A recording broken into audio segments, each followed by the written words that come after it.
जय जय श्री राधे जय जय श्री कृष्ण।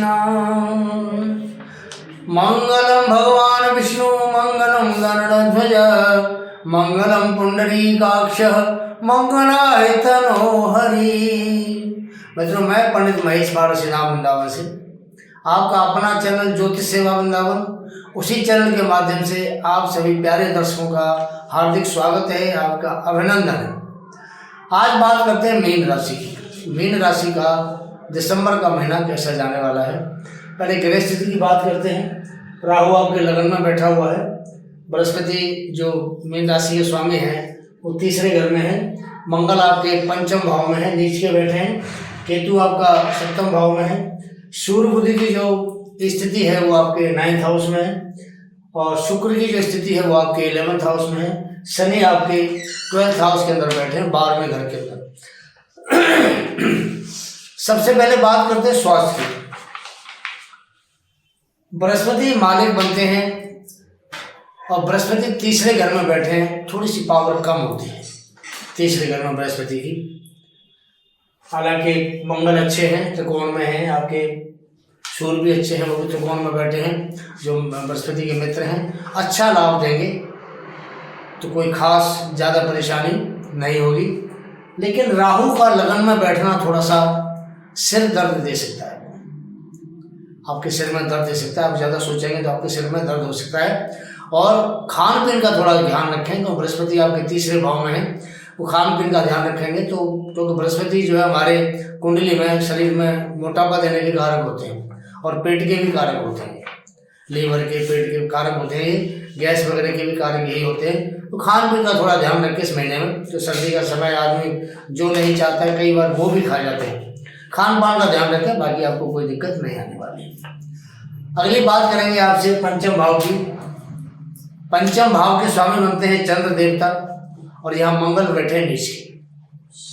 तो जो माता बहनें अगर गर्भ से हैं तो मंगल नीच का बैठा है, मिसकैरेज के चांस बन सकते हैं, इसलिए डॉक्टर से नियमित सलाह लें और मंगल का दान करें तो आपको उससे राहत मिलेगी। ये पहला पॉइंट है पंचम भाव के लिए। दूसरी बात करते हैं शिक्षा के मामले में। तो शिक्षा के लिए स्वामी बनते हैं चंद्र और चंद्र हमारे मन के कारक होते हैं। लेकिन ये जो मीन राशि है दो स्वभाव राशि है। दो स्वभाव का मतलब होता है कि ऐसे भी कर लो और ऐसे भी कर लो, दोनों साइड ऐसे भी कर लो और मैं ऐसे भी कर लूँ, नतीजा कुछ निकले या ना निकले वो करने की कोशिश तो करते हैं। हवाई उड़ान बहुत बढ़ते हैं, जो स्वभाव राशि है, ख्वाबों में बहुत घूमते हैं, हवाई उड़ान बहुत बढ़ते हैं, लेकिन ऐसे लोगों को कामयाबी बहुत ही कम मात्रा में प्राप्त होती है। तो जो स्वभाव का मतलब उल्टा मेरा और सीधा भी मेरा, लेकिन नतीजा अच्छा नहीं होता इसका। तो जो शिक्षा के मामले में ऐसे जो बच्चे हैं उनके मन में थोड़ी सी दुविधा रहेगी, क्योंकि राहु का लगन में बैठना भ्रमित करता है, कंफ्यूज करता है। तो जो पढ़ाई करेंगे उसमें सोचेंगे इसमें मैं पास होऊंगा नहीं होऊंगा, नंबर अच्छे आएंगे नहीं आएंगे। तो जो कन्फ्यूजन है वो कई बार ऐसी जगह दिक्कत करता है। अब मंगल भी यहाँ नीच का बैठ गया, अब मंगल नीच का बैठा है तो वो एक तरह से मन में और क्रोध पैदा होता है। आपने मन में सोच रखा मुझे अच्छे नंबर मिलेंगे, नहीं मिले आपको, तो मन में गुस्सा पैदा होगा। गुस्सा पैदा होता है तो उससे सब कुछ बिगड़ जाता है, अच्छा नहीं रहता है। कंपटीशन का मालिक सूर्य देवता है जो आपके भाग्य में बैठा हुआ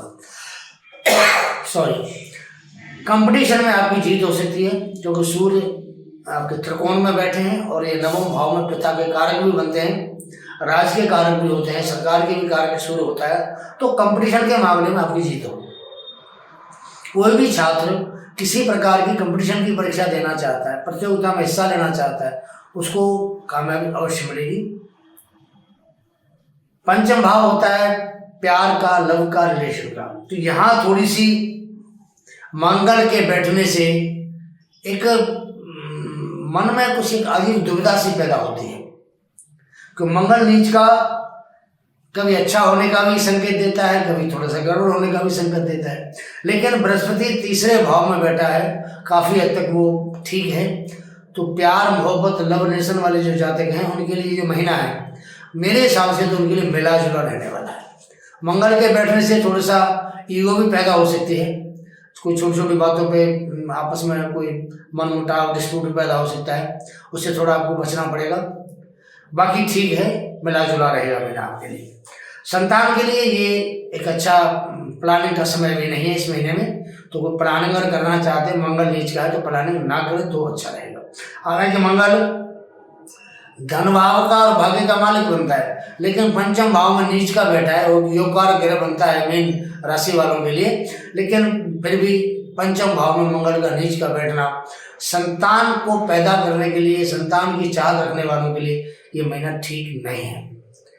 अगली बात करते हैं आपके दाम्पत्य जीवन की। दाम्पत्य जीवन का मालिक बनते हैं बुध देवता, जो आपके भाग्य में बैठे हुए हैं, पोजीशन अच्छी है। तो दाम्पत्य जीवन को बृहस्पति की दृष्टि भी आ रही है, तो बृहस्पति के बारे में कहा जाता है कि जितना जहाँ बैठ करके इतना लाभ देते हैं, उससे कई गुना लाभ इनकी दृष्टियों में होता है। कई गुना लाभ, कई गुना अच्छी सोच, कई गुना अच्छी ग्रोथ और कई गुना जो फायदा है वो दृष्टियों के द्वारा प्राप्त होता है। तो बृहस्पति की जो पहली दृष्टि है 5 में, वो आपके दाम्पत्य भाव पर पड़ती है, पति पत्नी के भाव पर पड़ती है। ट्यूनिंग बढ़िया रहेगी, कोई शक वाली बात नहीं है। बृहस्पति देख रहे हैं अपने सप्तम भाव को, बुध इसके स्वामी हैं और वो भाग्य में बैठे हैं, भाग्य के ऊपर भी बृहस्पति की दृष्टि है। तो कुल मिलाकर के दाम्पत्य जीवन तो बढ़िया रहने वाला है आपका, कोई शिकायत वाली शिकवे वाली कोई बात नहीं है। अगर कोई आप व्यापार, क्योंकि इस सप्तम भाव से व्यापार भी देखते हैं, व्यापार के लिए अगर कोई कोशिश कर रहे हैं तो पार्टनरों के साथ भी, जो आपके बिजनेस के पार्टनर हैं उनके साथ भी आपका ट्यूनिंग अच्छा रहने वाला है इस महीने। व्यापार से आपको बहुत अच्छा लाभ होगा। ये जो भाव होता है विवाह शादी का भी होता है। जिन जातकों की शादी काफ़ी समय से पेंडिंग थी, नहीं बात बन रही थी, बात नहीं बन पा रही थी, रिश्ते नहीं मिलते थे अच्छे, मिल गए तो बात नहीं हो पाती थी, ऐसे लोगों के लिए बड़ी खुशखबरी है मीन राशि वालों के लिए। उनका रिश्ता एक बार में ही पक्का हो जाएगा और पक्का होने के बाद उनके घर में शहनाई भी बजने के पूरे चांस इस महीने में बन रहे हैं, दिसंबर में। अगली बात करते हैं भाग्य की। भाग्य आपका, जो भाग्य का मालिक है मंगल, वो बैठा है त्रिकोण के अंदर, त्रिकोण का स्वामी त्रिकोण में बैठा है, तो ये शुभ माना जाता है। और मंगल भाग्य से 9th हाउस में बैठा हुआ है, तो भाग्य के साथ में इसका नव पंचम योग बना हुआ है, जो बहुत ही शुभ माना जाता है। तो आप ये मान सकते हैं कि भाग्य पूर्ण रूप से इस महीने मीन राशि वालों के साथ रहने वाला है। बृहस्पति स्वयं भाग्य को देख रहे हैं, बुध बैठे बुध को भी देख रहे हैं, और सूर्य बुध का जो बुध आदित्य योग है उसको बल मिल रहा है बृहस्पति की दृष्टि के द्वारा। तो भाग्य पूर्ण रूप से आपके इस महीने साथ है। लेकिन सूर्य यहाँ 15 तारीख तक ही रहेंगे, 15 तारीख के बाद वो आपके कैरियर के भाव में आ जाएंगे। तो सूर्य की बात करते हैं कि कैरियर के भाव में आने के बाद में वो आपको क्या देंगे। सूर्य जब गोचर करके आपके 10th हाउस में आएंगे, यहाँ 10th हाउस का मतलब होता है कैरियर, आपका कर्म का भाव। पहली बात, जो जातक नौकरी नहीं कर रहे हैं, जॉब लेस है, उनके लिए सबसे अच्छा मौका है। 15 दिसंबर के बाद आपको 101% नौकरी मिलने के चांस पैदा होंगे, क्योंकि नौकरी का जो कारक है 6ठे भाव का स्वामी आपके 10th भाव में जाकर बैठ गया, तो आपको नौकरी तो अवश्य देगा, जॉब तो अवश्य देगा। तो 6ठा भाव होता है सेवा का, और सेवा के भाव को स्वामी 10th भाव में बैठ गया, सेवा का मौका मिलना आपको 101% तय है, मिलेगा। तो 15 दिसंबर के बाद जो जॉब लेस मीन राशि के जातक हैं उनके लिए 101% पूरे चांस से नौकरी मिलेगी। करियर की बात करें, 10th भाव में सूर्य का जो गोचर है बहुत बली माना जाता है। तो 10th भाव में सूर्य, जैसे दोपहर को 12 बजे का जो समय माना गया है वो 10th भाव का माना गया है, और 12 बजे का जो समय है सूर्य बिल्कुल अपने एक पूर्ण रूप से, जो कहते हैं ना, जो दोपहर का टाइम तो अपने पूरे रूप में होता है, और पूर्ण रूप में होने का मतलब हो गया कि आपको अच्छा लाभ देगा। तो कैरियर के भाव में सूर्य के बैठने का मतलब यह है कि आपका जो भी प्रोफेशन है, जो भी आप काम करते हैं, अब कई बार क्या है, बृहस्पति आपके तीसरे घर में बैठा है, यात्रा कराएगा आपसे। कहाँ की यात्रा कराएगा? शनि बैठा है आपके 12वें घर में स्वग्रही बन के, आपको विदेश की यात्रा भी करा सकता है। यात्रा छोटी भी हो सकती है, यात्रा बड़ी भी हो सकती है, यात्रा करा सकता है। बिजनेस के लिए आपको यात्रा करा सकता है, देश में भी करा सकता है, बाहर भी करा सकता है। तो जो सूर्य का 10th भाव में बैठना है, वो जो यात्रा करेंगे, तो यात्रा आपको आपके कैरियर में आपको लाभ देगी, अच्छा आपके लिए प्रॉफिट करेंगे, अच्छा ग्रोथ होगा आपके काम के अंदर। तो सूर्य का दसम भाव में बैठना बहुत ही शुभ है। पिता का साथ मिलेगा, पिता का प्यार मिलेगा। तो इस प्रकार सूर्य आपको बहुत बढ़िया एक अच्छा परिणाम दसम भाव में बैठ के देंगे। एकादश भाव के स्वामी बनते हैं शनि महाराज। यहाँ शुक्र बैठे हैं। शुक्र इस लगन के लिए, इस राशि वालों के लिए तीसरे भाव के स्वामी बनते हैं और अष्टम भाव के स्वामी बनते हैं। तो ये एक तरह से अच्छा प्रभाव शुक्र का नहीं है। तीसरे भाव का स्वामी बनना, आप पराक्रम करेंगे तो आपको उसका फल मिलेगा और आपसे मेहनत भी ज़्यादा कराएगा। अष्टम भाव का शुक्र जो है भौतिक सुखों के लिए अच्छा है, ऐश्वर्य देने के लिए अच्छा है।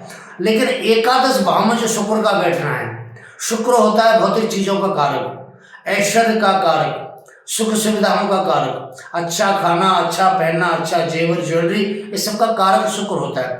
तो शुक्र जब आपके एकादश भाव में गोचर कर रहा है, जो जो चीज़ मैंने आपको बताई जिनका कारक शुक्र होता है, वो सारी चीज़ें आपको इस महीने में देगा। 28 दिसंबर तक शुक्र यहीं गोचर करेंगे 11th हाउस में। और 11th हाउस होता है हमारी डिजायर का, हमारी इच्छाओं का, हमारी मनोकामना का, हमारे लाभ का। आपको बिजनेस से लाभ देंगे, आपको जॉब से लाभ देंगे। आपके जो स्त्री जातक है ये शुक्र जो है, तो कोई भी महिला आपकी पार्टनर है या आपकी धर्मपत्नी है या आपका कोई मित्र है, आपकी माता है, आपको स्त्री जाति से लाभ मिलेगा। कोई भी स्त्री हो सकती है, वो आपकी पत्नी हो सकती है, आपकी बहन हो सकती है, आपकी माँ हो सकती है, कोई मित्र हो सकते हैं आपके, या कोई सीनियर हो सकते हैं आपके, जूनियर हो सकते हैं आपके। उन महिला जातकों से आपको लाभ मिलेगा। शुक्र की जो पोजीशन है एकादश भाव में अच्छी है। आपको ऐश्वर्य, धन, धान, भौतिक सुख सारा इस महीने में अच्छा देगा। अच्छा खान पान देगा, घूमने फिरने का मौका भी आपको अच्छा मिलेगा। शनि 12वें घर में बैठे, थोड़ा खर्चा कंट्रोल करें अपना। घूमने फिरने के लिए तो आपको यात्रा देगा ही है, छोटी बड़ी, लेकिन थोड़ा सा अपने जो खर्चे हैं उस पर आप कंट्रोल करके चले तो आपको अच्छा लाभ होगा। मित्रों, ये छोटा सा एक राशिफल मीन राशि वालों का दिसंबर के महीने का आपको उपाय बताते हैं। अगर बृहस्पति आपका तीसरे भाव में, थोड़ा बृहस्पति का तीसरे भाव में बल कुछ कम हो जाता है, तो इसके लिए आपको एक तो पीली चीज का दान करना है। इस महीने में पीली चीज का दान करेंगे, बृहस्पति शुभता प्रदान करेगा।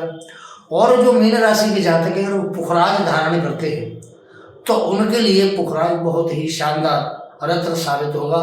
उनकी कैरियर के लिए, उनके दाम्पत्य जीवन के लिए, उनके स्वयं के स्वास्थ्य के लिए, उनकी शिक्षा के लिए, उनके धन के लिए। कि धन की जो स्थिति है उसके स्वामी बनते हैं मंगल, पंचम भाव में बैठे सुप्रभाव दे रहे हैं, तो आगे भी ये सुप्रभाव दे, तो इसके लिए आपको पुखराज पहनना पड़ेगा। ये प्रोग्राम यही समाप्त करते हैं, अगला प्रोग्राम लेकर फिर हाजिर होंगे। जय जय श्री राधे, जय जय श्री कृष्ण।